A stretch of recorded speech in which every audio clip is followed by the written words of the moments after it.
have to rotate my tires. I think these stamps are defective. Oh boy, what I would give for a shot of mayo right now. What, the Tim Burton baby god?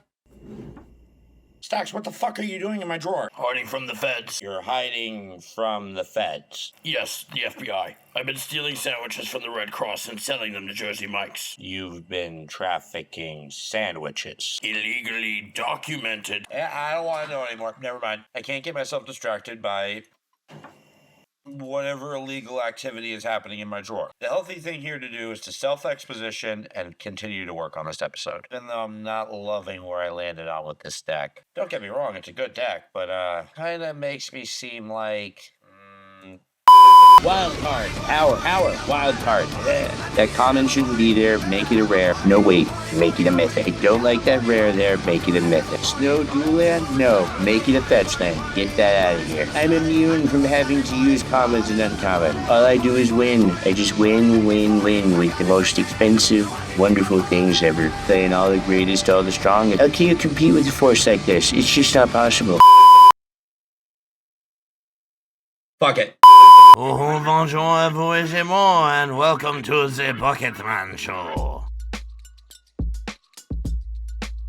Okay then. Allow me to paint you a tapestry of my own personal memory, if you will. Growing up autistic, socializing was not something that was always very easy for me. However, there was one group of kids that I thought had it worse off than I did socially.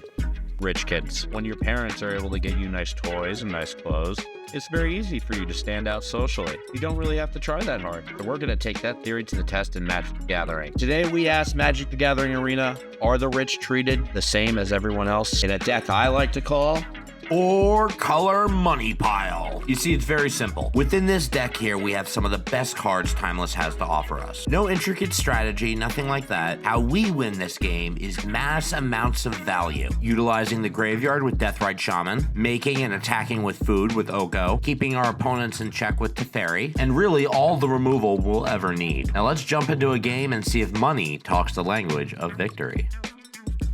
You know, not to be picky, but there's like 5 lands in this hand. We're gonna ship this. Now this is a better balance. We got some acceleration and some excellent value cards. Our opponent drops and pops a Bloodstained Mire, grabbing and shocking in a Blood Crypt, casting a Ragavan, then casts a Mishra's Bauble, popping it and targeting us. And before we can begin our turn, the Mishra's Bauble triggers. We will drop a Flooded Strand, popping it and grabbing a Breeding Pool, shocking it into play, and then we will cast a Deathrite Shaman. Our opponent draws their card for turn, and then gets right into swinging with Ragavan, which we will just outright block with the Deathrite Shaman to get rid of the Ragavan.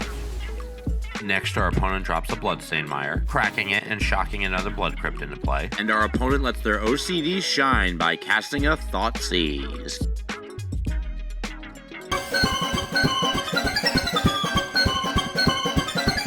And throws our Teferi in the graveyard. Lovely. Thanks for that input, me. Our opponent casts a Dark Ritual, and the 3 mana they generated is used to cast a Stitcher Supplier and an Orcish Bowmast, pinging us for 1 damage and amassing an Orc army. We will drop a Zagath Triome and cast another Deathrite Shaman. Our opponent drops a Mountain, then casts Demonic Tutor and attacks with the Stitcher Supplier, which we will block with the Deathrite Shaman. This is perfect. Our opponent has 1 card in their hand, and we can start dropping value without worry of retaliation. We will cast an Oko and use him to create a food. And being that they only control 2 1/1s, I'm not really worried about just leaving Deathrite up as a blocker, so we'll pass our turn. Our opponent starts their turn off hot by hitting us for 2. Well, obviously here we will block to get rid of the Bowmaster. Ah, that's what they're doing. Our opponent is an Underworld Breach deck. Well, we will take that as a cue to use Deathrite Shaman to exile one of their lands out of their graveyard, giving them that much less ammunition to escape with Underworld Breach. Our opponent casts a Dark Ritual from their graveyard, then casts Dark Ritual again from their graveyard, then casts Dark Ritual again from their graveyard, then casts Demonic Tutor from their graveyard, which they must have used to find this card, Tendrils of Agony. Wait, hang on one second. You are my special.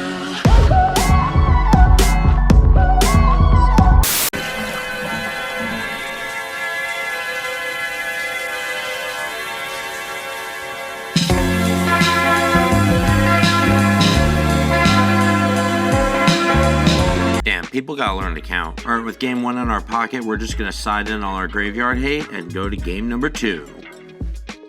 That's a healthy, nice spread in our hand here. We will keep this. Our opponent drops and pops a Bloodstained Mire, then shocks in a Blood Crypt, then casts a Dragon's Rage Channeler, followed by a Mishra's Bauble, which they will pop, targeting us, then cast another Mishra's Bauble, popping it, targeting themselves, and before we can begin our turn, our opponent's 2 Mishra's Bauble triggers will happen, letting them draw 2 cards. Keep it simple to start and just drop the Jetmir Triumph and pass. Our opponent kicks off their turn with an attack with the Dragon's Rage Channeler. Next, our opponent drops a Swamp, followed by a Stitcher Supplier, and a second Dragon's Rage Channeler. We will drop a Forest, and then drop an Unlicensed Hearse to deal with their graveyard. Yeah, let's just immediately disable their Delirium right now. Move to our opponent's turn, where they will drop a Mountain, then cast a Mishra's Bauble, then cast an Orcish Bowmaster, then they will pop their Mishra's Bauble, and then assault us for 7. Nerfing their Delirium would have been nice, but their graveyard is quite stacked right now. Let's drop and pop our Wooded Foothills, grab ourselves a Zagath Triumph to complete our domain, and then drop a Leyline Binding to get rid of the Orcish Bowmaster. I have a feeling this game is already over though. And if you're going to say why didn't you play Uro, the lowest life we could have played to get a land there was 1 by fetching for a basic. But in the end we would have only gained 2 life. Not much of a boost there. And I have no 2 mana solution good enough here that I could brainstorm into. Opponent goes in for the swing, we will give it the Dirty Scout's effort and attempt to hearse his graveyard, and our opponent flashes in Orcish Bowmaster to seal the deal by pinging their own Stitcher Supplier to refuel their own graveyard. Alright opponent, good game.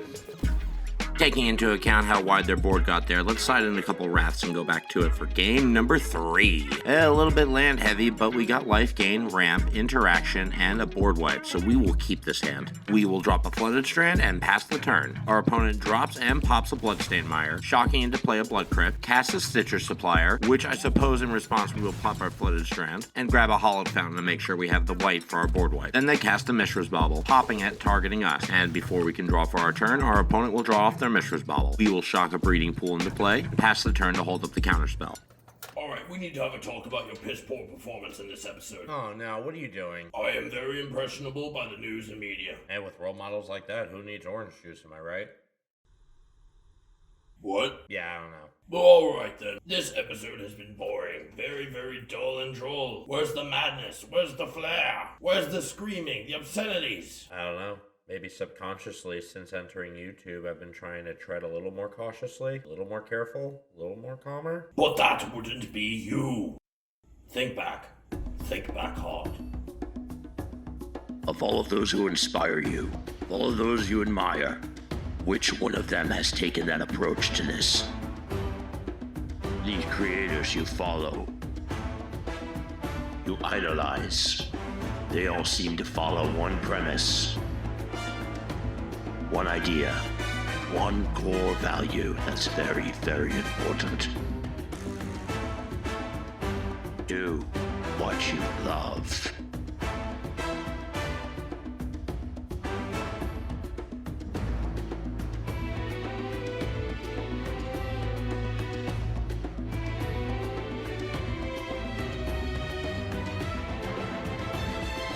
Within these 12 episodes, you've begun to weave a tapestry.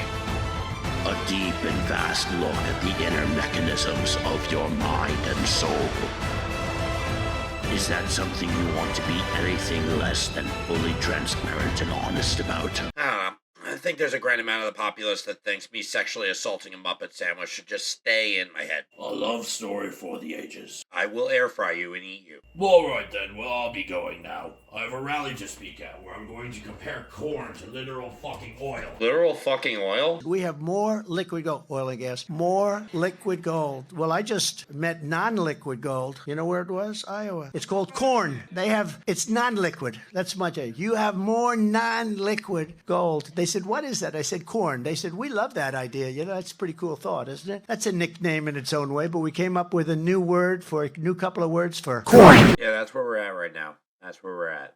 And all I'm going to say is that if we're going to bring age into the equation here, my grandmother with dementia makes more sense than him. But I think I've sidestepped myself a little bit too much here. Time to get myself back on track with this episode.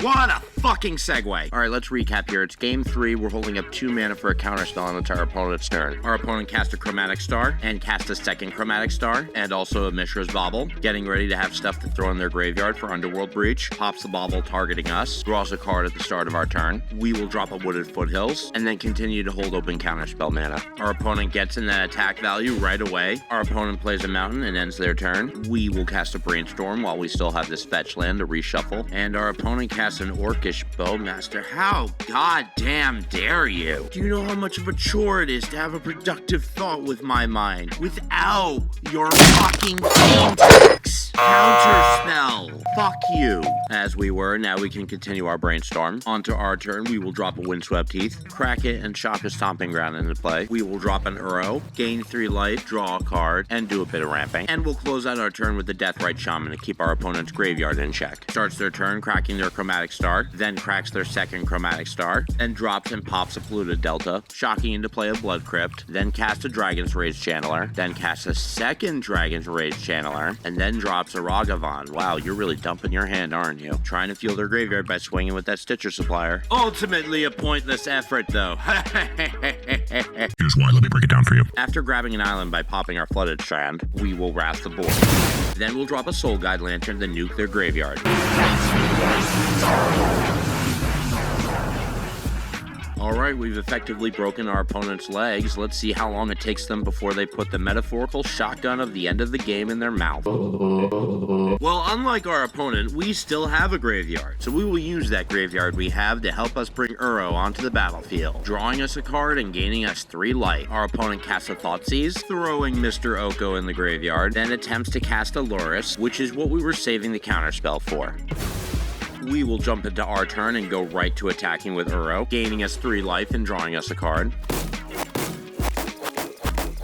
Alright, opponent, this is the moment of reckoning. You're 1 Uro attack away from death. What will you do? Our opponent casts a Dark Ritual, followed by a Stitcher Supplier, and followed by an Underworld Breach. Oh my god, could they be making a comeback here? Our opponent casts Diabolic Intent, sacrificing Stitcher Supplier to it to fill their graveyard for their Underworld Breach. Next, our opponent casts a Dark Ritual, and another Dark Ritual, and tops that off by escape casting Stitcher Supplier by exiling the remaining cards in your graveyard with no cards in your hand, opponent. Very, very clever. I see what you have done here.